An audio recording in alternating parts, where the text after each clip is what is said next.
Hello student, मेरा नाम है आशुतोष पांडे। आज हम लोग बात करेंगे प्राइमरी एक्सिलरी वर्ब्स के बारे में रहेगा। आज का जो टॉपिक रहेगा वो रहेगा प्राइमरी एक्सिलरी वर्ब। वो किस तरह टेंस में काम करता है इसके बारे में इस वीडियो में हम लोग पढ़ेंगे। तो सबसे पहले लिखेंगे प्राइमरी एक्सिलरी वर्ब्स। ठीक है, प्राइमरी एक्सिलरी वर्ब्स। अब क्या होता है कि इसको हम लोग जो टेंस में यूज होता है, जो क्रियाएं यूज होती हैं वो यूज होती हैं टू बी के रूप में यूज होती हैं, फिर यूज होती हैं टू हैव के रूप में, और यूज होती हैं टू डू के रूप में यूज होती हैं। ये तीनों हमें टेंस में कैसे कैसे काम करेंगे इसको हम लोग विस्तार से पढ़ेंगे। मैंने पिछले वीडियो में भी बताया था कि ये रूप हमें काम करती है, टू बी, टू हैव और टू डू के रूप में हमें काम करती हैं। लेकिन अब इस वीडियो में हम लोग क्या करेंगे कि इसको थोड़ा सा विस्तार से पढ़ेंगे कि to be, to have, to do किस तरह से, किस टेंस में कैसे कैसे काम करता है, किस चीज के लिए काम करता है, इसी चीज को हम लोग विस्तार में पढ़ेंगे। तो देखिए, टू बी का जो रूप होता है वो होता है इज, एम, आर, वाज और वर। ये हमें होता है। और भी सारी चीजें होती है। देखो, वर के बाद होता है बिन, फिर आती है विंग।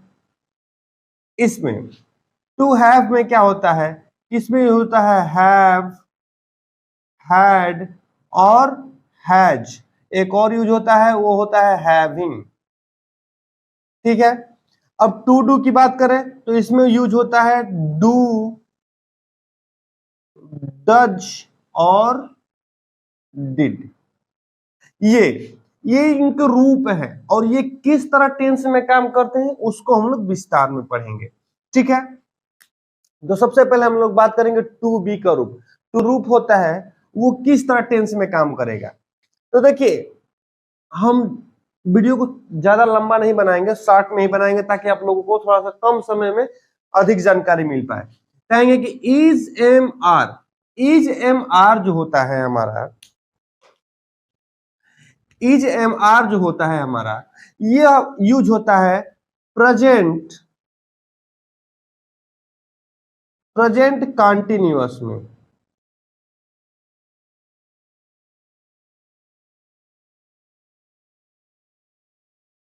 प्रेजेंट कॉन्टिन्यूअस में इज एम आर का प्रयोग करते हैं। ठीक है, जैसे कि मैं कहूंगा कि वह खेल रहा है, कहूंगा कि वह खेल रहा है। ये हमारा हो गया प्रेजेंट कंटिन्यूअस। इसको हम लोग बनाएंगे कि he is playing. He is playing, वह क्या कर रहा है, खेल रहा है। अच्छा, क्या है, सिंगुलर है। एम भी क्या है, सिंगुलर है। आर यहाँ पे क्या है, प्लूरल है। वाज यहाँ पे सिंगुलर है। वर क्या है, प्लूरल है। ठीक ना। और बीन और बिंग जो प्रयोग होते हैं वो होते हैं पैसिव वॉइस में, हम लोग इसे प्रयोग करते हैं। ठीक ना। ये भी टेंस ही है। टेंस का मतलब पैसिव वॉइस में, यानी कि कर्मवाच्य में इसको हम लोग प्रयोग करते हैं। तो इज का जो प्रयोग होता है वो होता है ही के साथ प्रयोग कर सकते हैं, सी के साथ प्रयोग कर सकते हैं, इट के साथ प्रयोग कर सकते हैं, है ना। इट के साथ प्रयोग कर सकते हैं, या किसी के नाम के पहले यूज कर सकते हैं। नाम के बाद हम लोग यूज कर सकते हैं ही, सी, इट, और नाम या सिंगुलर कह ले। सिंगुलर जब आएगा तब भी हम लोग क्या करेंगे, इसको यूज कर लेंगे इज का प्रयोग। एम का प्रयोग सिर्फ आई के साथ होता है। आई, एम का प्रयोग सिर्फ आई के साथ होता है। मैं इसको थोड़ा सा अच्छे से समझाने के लिए थोड़ा सा अच्छे तरीके से लिखूंगा। थोड़ा सा इसको मिटाएंगे हम। देखिए, यहां पे लिखेंगे हम लोग टू बी, और नीचे लिख देंगे हम लोग इज, एम, आर, फिर लिख देंगे वाज, वर, फिर यहाँ पे लिख देंगे बिन, और हम लोग लिख देंगे यहाँ पे बीइंग। अब हम लोग बात करेंगे कि इज किस किस क्रिया के साथ कैसे कैसे काम करता है। ये हमारा इज एम आर जो है, इज एम आर जो प्रयोग होगा वो प्रयोग होगा प्रेजेंट कंटिन्यूअस में, प्रेजेंट कंटिन्यूअस में, ठीक है। वाज और वर ये प्रयोग होगा हमारा पास्ट कंटिन्यूअस में, पास्ट कंटिन्यूअस में, ठीक है। और बीन और बीइंग जो प्रयोग होगा ये हमारा होगा पैसिव वॉइस में, पैसिव वॉइस, ठीक है। अब हम लोग बात करें कि इज एम आर कैसे कैसे प्रयोग किया जाता है। इज, अगर इज की बात की जाए तो यहां पे हम लोग लिखेंगे इज किस किस क्रिया के साथ काम कर सकता है। तो इज काम करेगा ही के साथ, सी के साथ, इट के साथ प्रयोग करेगा, या फिर किसी के नाम, या फिर कह लो सिंगुलर के साथ, ऐसे काम करता है, ठीक है। अब हम लोग बात करेंगे एम की। तो एम जो होता है, एम सिर्फ आई के साथ काम करता है, एम सिर्फ आई के साथ काम करता है। और ये आर, आर जो कि क्या है हमारा प्लूरल है आर, तो ये हमारा काम करेगा वी के साथ, बी के साथ काम करेगा, फिर काम करेगा यू के साथ, फिर दे के साथ काम करेगा, या कोई प्लूरल, या प्लूरल के साथ, प्लूरल के साथ हमारा काम करेगा। तो ये इस तरह से काम करता है, ये इन सब्जेक्टों के साथ ये क्रियाएं काम करती है। पास्ट कंटिन्यूअस की बात किया जाए तो ये हमारा क्या है, सिंगुलर है, वाज क्या है सिंगुलर है, और ये हमारा प्लूरल है, ठीक है। तो वाज किस तरह से काम करेगा हमारा, वाज किस तरह से काम करेगा देखेंगे। वाज जो काम करेगा ये काम करेगा आई के साथ, ठीक है, ही के साथ काम करेगा, सी के साथ काम करेगा, इट के साथ काम करेगा, किसी के नेम से पहले का, नेम के बाद काम करेगा, या सिंगुलर, जब कोई सिंगुलर सब्जेक्ट रहेगा तब काम करेगा, ठीक है। अब वर की बात किया जाए, वर में क्या आ जाते हैं हमारा वी हो गया, वी के साथ वर लगता है, ठीक है। यू के साथ हमारा वर लगता है, फिर दे के साथ हमारा क्या लगेगा वर, या कोई प्लूरल सब्जेक्ट हो। तो ये इस तरह से काम करता है। ये हमारा बीन और बीइंग जो होता है पैसिव वॉइस में हम लोग काम करते हैं, ठीक है। या तो प्रेजेंट कंटिन्यूअस हो या हमारा पास्ट कंटिन्यूअस, उसमें हम लोग बीन और बीइंग का प्रयोग करते हैं, ठीक है। अब ये हमारा हो गया टू बी का रूप, जो कि आप लोग को अच्छे से समझ में आ गया होगा।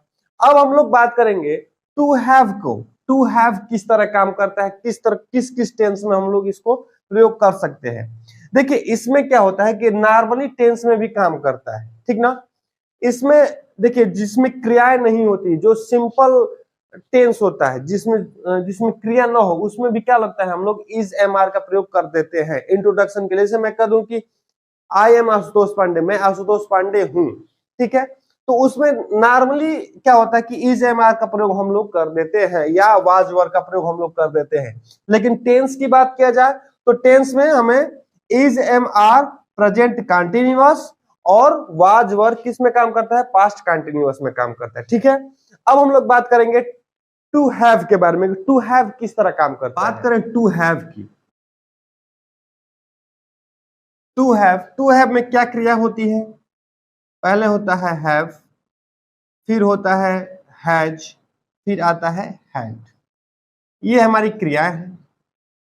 अब देखिए अब इसमें क्या होता है कि हैव और हैज को, हैव और हैज को, हैव और हैज को हम लोग प्रयोग करते हैं प्रेजेंट परफेक्ट में।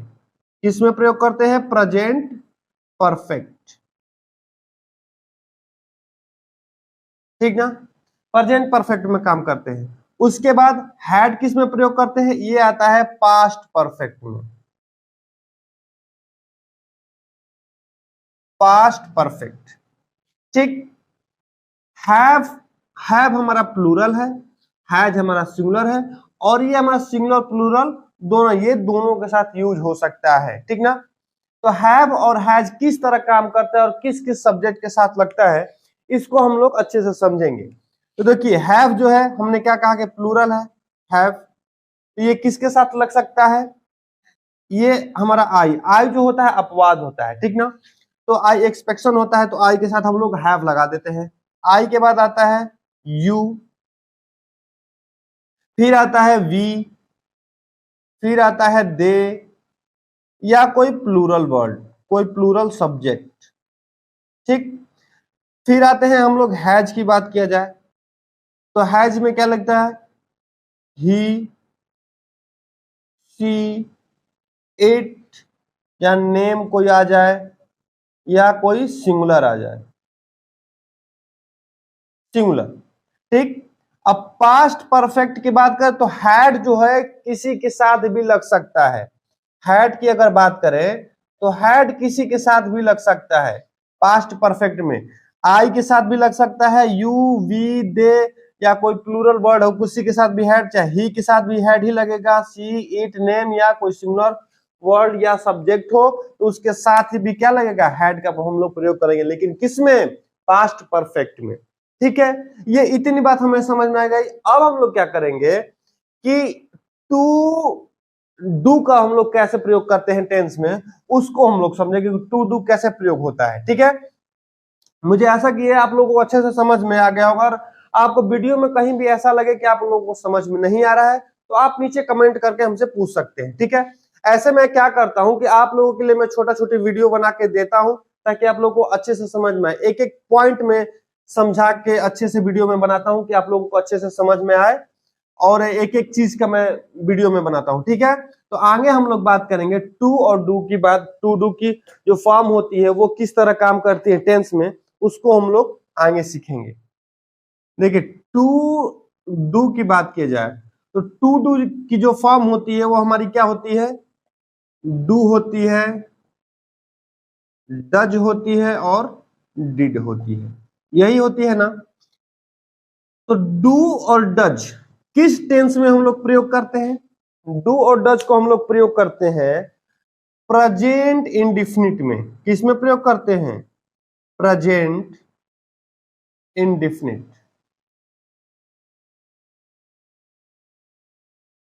देखिए आप घबरा के पढ़ेंगे तो आपको कुछ भी नहीं समझ में आएगा, आप बिल्कुल इत्मीनान से अच्छे से बढ़िया से पढ़ेंगे तो आपको सारी चीजें आ जाएंगी। ठीक है, तो डू और डज जो होता है हमें प्रेजेंट इंडिफिनिट में काम आता है, और डिड जो आता है पास्ट इंडिफिनिट में। किस में काम आता है, पास्ट में, पास्ट इंडिफिनिट।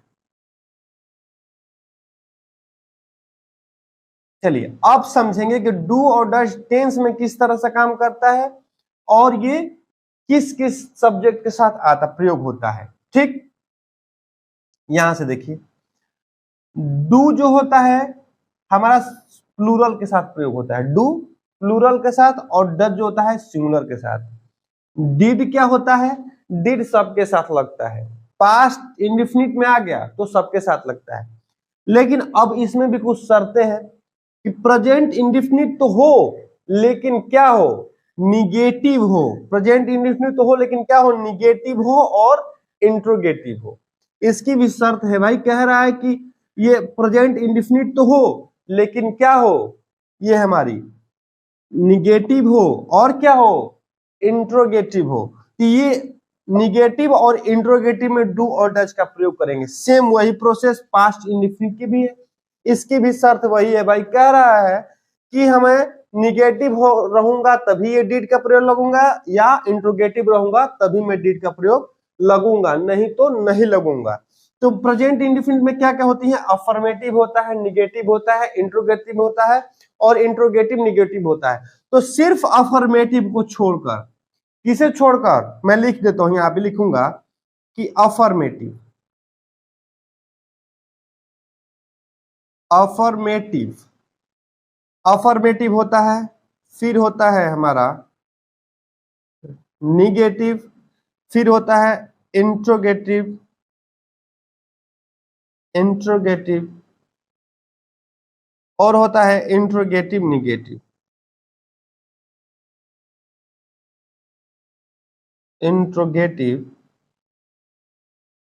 निगेटिव, ठीक।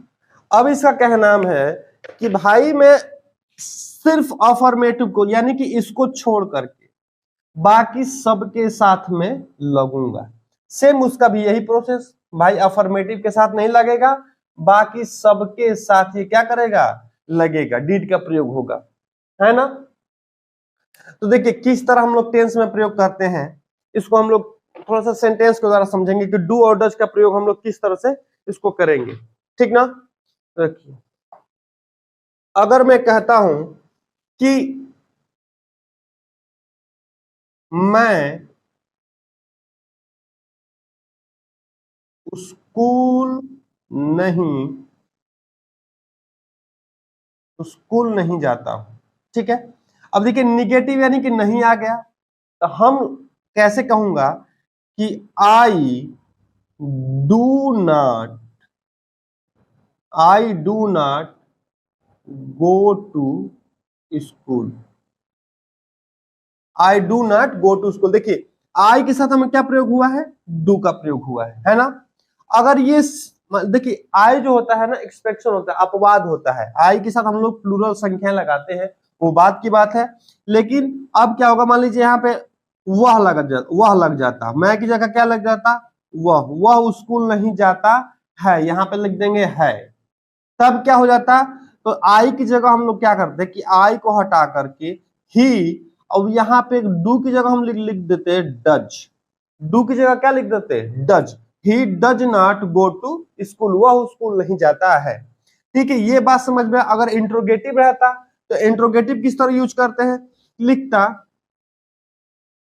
अगर मैं कहता कि क्या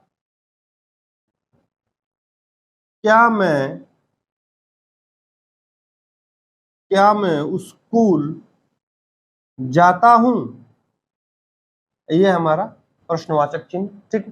देखिए अब ये हमारा प्रश्नवाचक हो गया ना। देखिए क्या मैं स्कूल जाता हूं, तो इस तरह इसमें क्या होगा, कहेंगे कि do I go to school, ये हमारा प्रश्नवाचक का चिन्ह। तो ये हमारा डू इस तरह, डू आगे क्या होता है, प्रश्नवाचक में क्या होता है कि डू और डज पहले लग जाता है। उसी तरह अगर मैं की जगह वह रह जाता तो यहाँ पे डू की जगह क्या लग जाता, डज लगता। सेम उसमें भी क्या है, डिड में भी है। अगर हम लोग बात करें डिड तो किस में प्रयोग होता है, निगेटिव, इंट्रोगेटिव और इंट्रोगेटिव निगेटिव में हम लोग प्रयोग करते हैं। किस तरह प्रयोग करते हैं इसको भी थोड़ा सा देख लें। कहेंगे कि मैं स्कूल नहीं जाता था, मैं स्कूल नहीं जाता था, इसमें भी नहीं आ गया तो क्या करेंगे, इसमें देखिए सबके सब सब्जेक्ट के साथ डिड लग जाएगा। आंख मूंद के क्या करना है कि I did not go to school, बस सिंपल सा है। अब बस आप क्या करें कि वीडियो जब भी देखो खूब इत्मीनान से देखें, ध्यान से देखें, इसमें घबराएंगे। देखिए कुछ लोग क्या करते हैं कि स्किप कर देते हैं, स्किप करेंगे तब तो पढ़ाई आपको समझ ही में नहीं आएगी, है ना। तो देखिए हमें लगता है कि आप लोग अच्छे से इसको समझ गए होंगे। तो हमारा ये हो गया आज का प्राइमरी एक्सिलरी वर्ब्स क्या होते हैं और किस तरह काम करते हैं, आप लोग अच्छे से समझ गए होंगे। आगे अगली जो वीडियो आएगी हमारी वो होगी मॉडल एक्सिलरीज, और मॉडल एक्सिलरीज जो होता है थोड़ा सा लंबा चलेगा, उसमें कैन, कुड, मे, माइट सब सारी चीजों को हम लोग डिटेल में पढ़ेंगे, ठीक है। तो अगर आप लोगों को अगर ये वीडियो अच्छा लगा हो तो आप सब्सक्राइब करें और शेयर करें।